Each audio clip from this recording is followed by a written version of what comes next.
It's a bit boggy up here.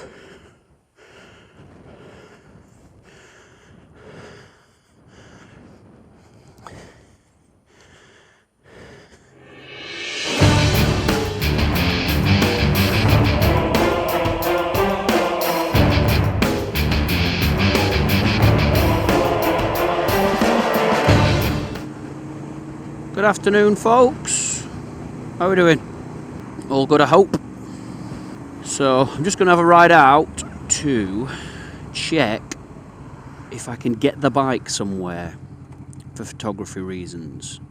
I went out the other night with a mate to do some night photography, as he'd found an old tunnel that's quite long and very cool looking inside, with old wooden beams and things like that. And we went and did some long exposure steel wool fire spinning.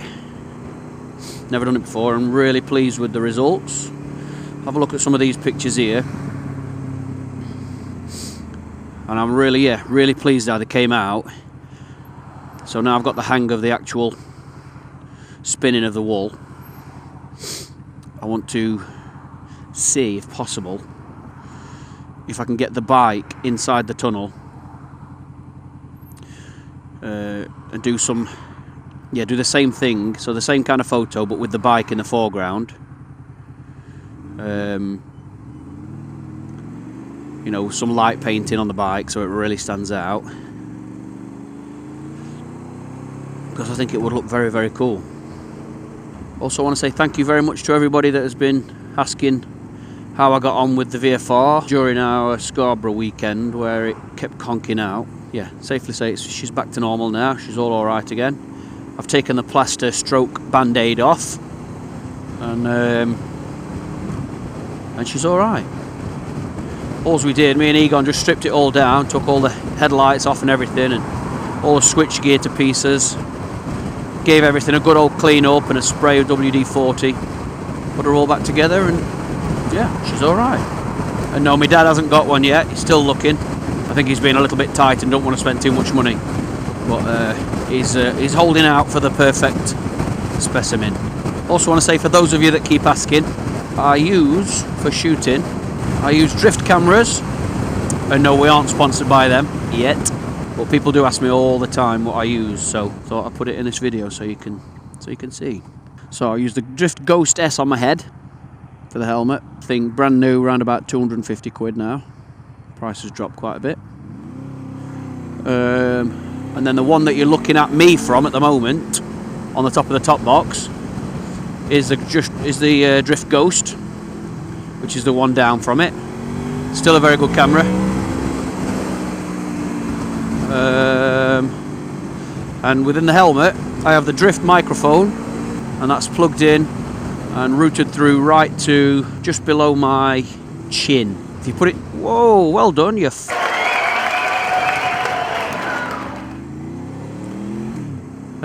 just below my chin. If you put it right in front of your face, you can get a lot of popping and sibilance. Testing 1 2. The audio pops quite a lot, which you don't want because it's not very nice to listen to. You can correct, well, once it's popped you can't correct it, but if it's too loud you can correct it in post. So yeah, it's placed just opposite my chin, I'd say. And I have the camera settings for the volume on the lowest setting, so the quietest setting. If you have it too loud, it makes just a terrible racket. You've got 3 settings. I have it on number 1, so just 1 bar showing. I always shoot in 1080. What's the point in having a camera that shoots HD if you don't use it? The difference between 720 and 1080 is nothing really regards memory and space. It's a little bit more, but not too much. So always shoot in 1080. The bit that really uses the memory up is the frames per second. Now, frames per second is how many frames your camera records per second. Ta-da! So your natural eye and cinema see things at 24 frames per second. So you get nice fluid motion blur. Nothing looks stuttery or anything like that. It's just nice and fluid. So cinema is 24. That's your natural eye. Internet, YouTube, things like that tend to use 30 frames per second, which is a little bit different, but not too much. So I'd say a safe bet is film at 30 frames per second, unless you want to get smoother slow-mos. If you're going to start doing some slow-mos, film in 60 frames per second. That way when you slow it down, obviously there's more frames recorded per second, so when you slow it down it won't look jittery. If you film at 24 or 30 and then try and slow that footage down, obviously you've not got as much information per second as you would have filming at a higher frame rate. Now, so yeah, I always shoot at 1080, 30 unless I'm doing going to do some slow-mos. Because if you put it in 60 all the time, you're using way too much memory up on your card, so you'll find that you'll just chew your memory cards. And, you know, to be honest, filming at 30, you still get nice enough slow-mos, it's just nicer if you film at a higher frame rate. Like the iPhone, for instance, the iPhone 6, that films at 1080 and 240 frames per second for the slow-mo. And you'll know on there that the slow-mos are super. In fact, I'll flick a daft little bit of a slow-mo up now that I filmed on the Norway tour, whilst we were sat at the side of at the bottom of the Brickstall Glacier camping. Bit of Egon spitting out his beer at 240 frames per second, and it's so smooth, it's lovely. It'd be nice if you could film at 1080, 240 frames on your drift, on your head camera, that'd be lovely, but you can't, so. And also you'd use up way too much memory. So, you know, if you're gonna be doing some fast stuff, maybe just try filming a couple of shots at 60. I did this footage the other day where I put the drift into the lowest quality WVGA, so the quality is really bad, but then you can film at 240 frames per second. And I just did a bit of a test on it to see what it was like, and then in post-production I upscaled it back to 1080 in the project, and actually the footage doesn't look too bad. For saying it's WVGA blown right back up to 1080, it doesn't look too bad at all. So I'll flick over and show you some of that in a minute, and you'll be able to see the difference between what I'm doing now and what I did at WVGA at 240. Oh, you'll probably notice as well that the quality is a little bit different today, and that's because I'm just trying something out. And I've switched the settings in the Ghost to the lowest quality, WVGA. I mean, it's really tiny quality, really crap. But by dropping the quality down to WVGA, you can really hoof up the frames per second. The quality is going to be a bit shit, but I'm going to try and upscale it back to 1080 and see what happens. But yeah, I just thought I'd see if it's, you know, doable. This 240 frames per second job. The slow-mo should be perfect. Say it's just the quality that might be a bit crap.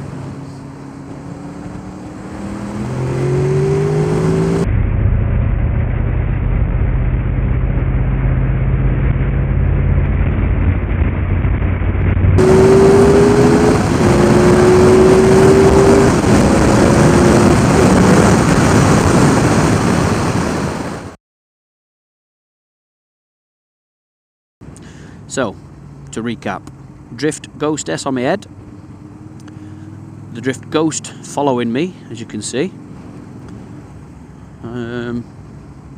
Drift microphone plugged in. Also, someone was asking this the other day. Basically, with the Drift, with the Ghost, you get two hatches, rear hatches. The battery and memory card, you've got two hatches to cover it up. You've got a waterproof one, which is it's got a rubber grommet all the way around, so when you plug that hatch on, you're fully waterproof. You can chuck it in a pond or whatever you want to do with it. To 3 meters, it's waterproof. And the other hatch is the connector hatch. So that's the one where you've got two ports, one for the microphone that's on now. Obviously I've got the hatch on now because I've got the microphone in my head, and a USB port which enables you to charge your Drift while you're recording. You know, you can just have a battery, some kind of battery pack in your pocket and record. I don't ever use that, to be honest, because I've got loads of batteries, and I don't like the idea of loads of cables dangling, and you know, it's all right while you've got the microphone plugged in, because that's strapped to the helmet anyway. So take the helmet off and the cable goes with it. You've got nothing in your pocket you need to unplug or anything. And the connector hatch is not waterproof, and they say, even though they've got the little rubber grommets that pop in, it's obviously are open while you've got your mic plugged in or your USB plugged in, and the mic jack doesn't fill the hole. So essentially You got a couple of mil gap all the way around the jack, and also there's no rubber grommet all the way around the actual hatch itself. So you're not supposed to be able to use that in the rain because it's not waterproof. But then, how do you record your audio when it's raining? How do you talk to people when it's raining? What you're supposed to do? Just not talk when it's raining? I'm not having that. So I just thought, oh, sod it, I'm using it anyway. So all the footage in Norway and all the rain we had, as you know, we had a lot of it. I just had the connector hatch on, pissing down all over the camera, no problems whatsoever. So it's not as if you're submerging it and you're not sat still where rain is dripping into it. You're moving all the time, so you might get a little tiny bit in there, but there's never going to be enough to damage your camera. So I wouldn't worry about it. Or you could also, you could always fashion yourself something up, a little rubber pouch or something to put on.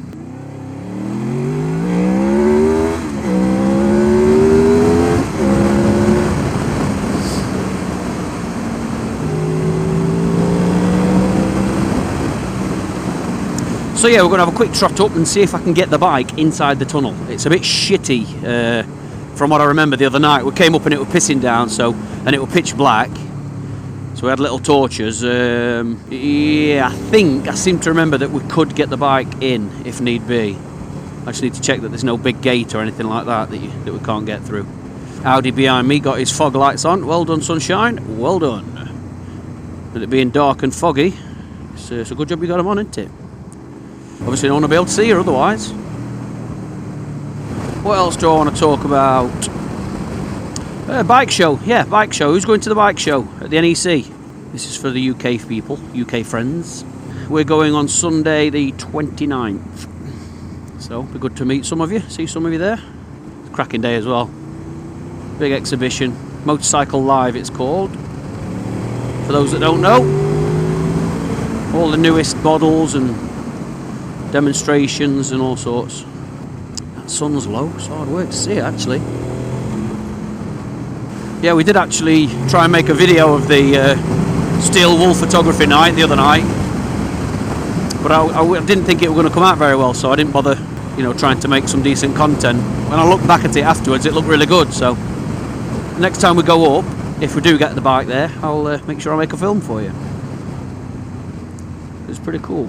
I like to do something a bit different every now and then. I like a lot of photography, music. There's some more music coming up soon as well. Up here we go.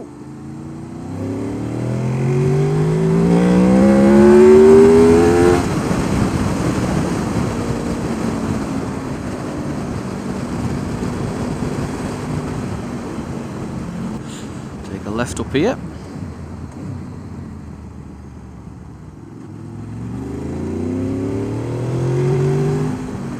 Take a right here.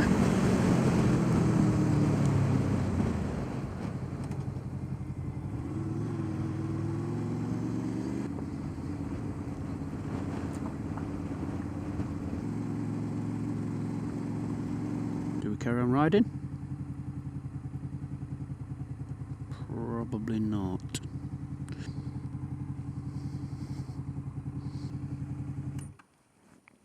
And we'll go and have a walk.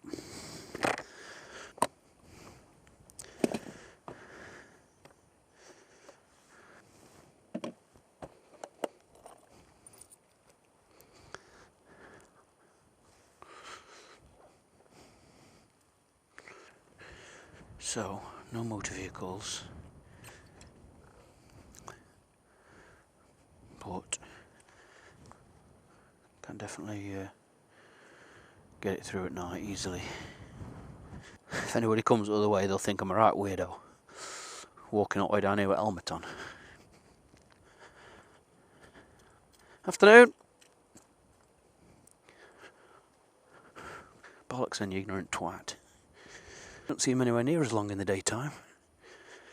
So this is the tunnel we're approaching now. But yeah, I'm really pleased with them photos. Could easily get bikes down here. Easy. I'm thinking of getting the bikes. Mine and Egon's maybe. Or just mine, whatever. Nose to nose. sideways or at a 45-degree angle, and then the steel wool burning behind it. So yeah, this is where we did it.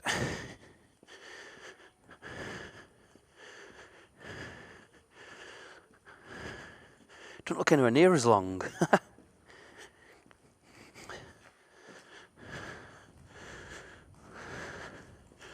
But yeah, you probably can't see actually. But all this wood glue up looked amazing. Yeah, easily get bikes in because it's nice and solid on bottom. So yeah, expect to see a couple of decent photos with the VFRs there and the steel wool behind. Cool. Hopefully got something exciting coming up in January. I don't want to say anything just yet, just in case it doesn't happen. But if it does, it'll make a good video. Oh, there she is, look.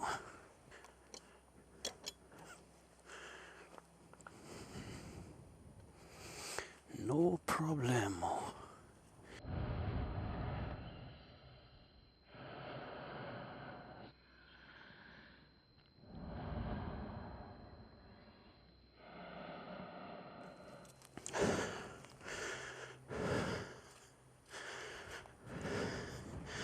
It's a bit boggy up here.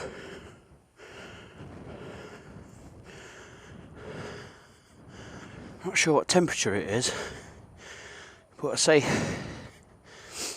it's around 10 degrees, so nice and fresh. But walking in this suit, getting a little bit sweaty, full on thermals in it. Next get off on, helmet on. I felt fresher.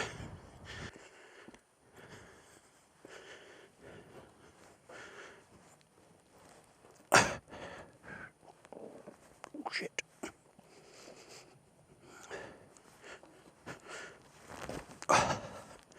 Ow, just pulled me.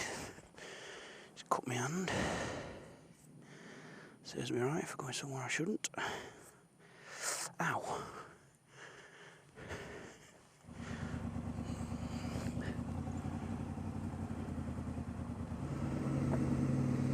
Going back to equipment and everything, another frequently asked question. What intercom do I use? I use the Scala Rider G9. Fantastic. But as with all technology, they all decide to throw a shit fit at some point, don't they? Everything does, so. The thing is, if you buy anything that's top at range, you're going to be laughing. So I wouldn't worry too much. I wouldn't say one's better than the other because I can't comment. I know a lot of people like the Senna as well. But I haven't used it myself, so I can't tell you. All I know is that this G9's spot on, battery lasts forever, music's clear as anything, phone calls are like you sat in next room, no matter what speed you're doing. Yeah, spot on. Also, we've figured out if you, it can be a mile apart from the connected rider, still talking fine. But if you say there's like 4 or 5 of you, or whatever, if you ride in formation of the way you're connected, so, you know, I connect to rider 2. Rider 2 connects to Rider 3, Rider 3 connects to Rider 4, blah, blah, blah. You can spread out much further than a mile because you're bouncing off each other's signal. So you can stretch it quite a lot. But you have to try and remember to stay in formation as the way you've connected. Works a treat, though. Right, so that's that little video done. So expect some of them photos of the bike inside that tunnel. Nice fast road up here. You can reach speeds of up to 70 miles an hour up here. 50, 60, 70, 70, 70, 70, 70, 70, 70. Oh, got up to 70 mile an hour then. Woohoo! Right, best go home and start learning a load of new songs for my gig on Saturday. I've got a solo gig on Saturday at the U Tree in South Wingfield, Derbyshire. In fact, we'll go past the pub. I'll show you when we'll go past it. Just in case any of you in the area and fancy a few beers and sing a couple of songs. I like doing solo gigs.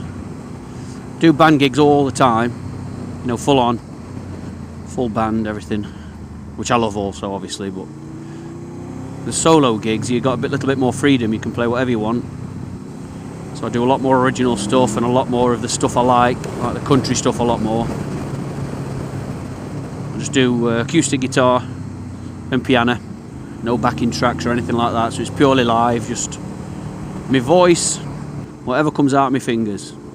Yeah, I've got one of my friends coming as well to play guitar on some of the songs where I'll be playing piano as well to make it a bit nicer. So I want to go home and make sure he's got all the music and I know what I'm doing. And part 2 of the Scarborough North Yorkshire Moors trip will be up very shortly. Oh my god. There's a horse on the loose. As if you walk up here, holding one, letting the other one just wander itself around on road.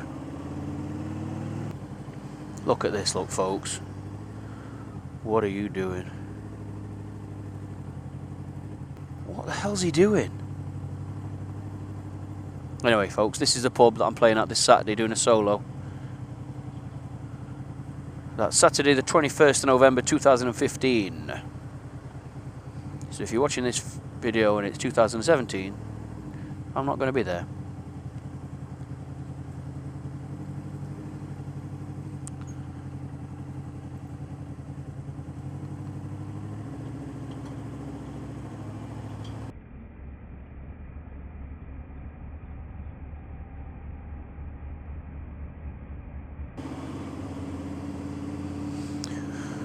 I don't know. Why has he not got that one strapped to the other one? That's what I can't get. Right folks, that's it. I'll see you on the next one. Maybe see some of you at the gig on Saturday. If you do come from seeing this video, make sure you tell me that. That'd be very good of you. I'll get you a drink. And remember, it's watchable, but hugely self-indulgent. See ya.